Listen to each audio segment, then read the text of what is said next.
Parents, you'll likely want to keep an extra eye out on your children as they go to and from school because police are looking for a man who exposed himself to children near Austin schools. AISD police are working with Austin police on this case, and they say if your kids walk to school, they should use the buddy system and walk on major roads. KXAN's Sophia Beausoleil has more on what police are doing.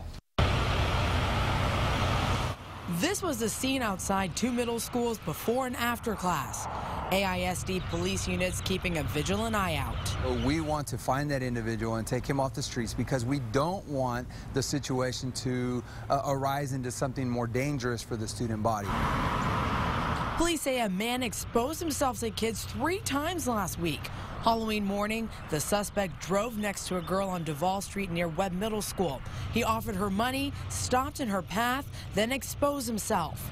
On Friday, police say the man went to Wheeless Lane near Pierce Middle School and tried to convince a girl to come to his car and offered her money.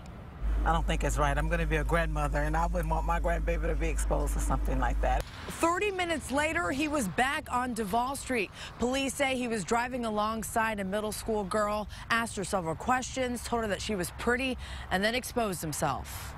We will continue to have coverage at those schools at least for the rest of the week, if not longer. AISD police added more patrols around the two schools and surrounding areas, which comforts neighbors like Angela Martin.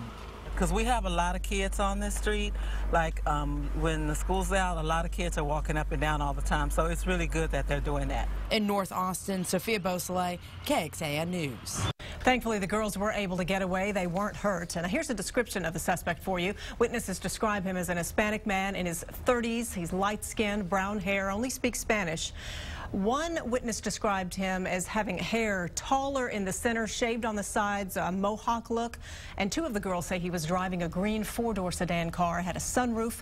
Also, here's a partial license plate, BT3.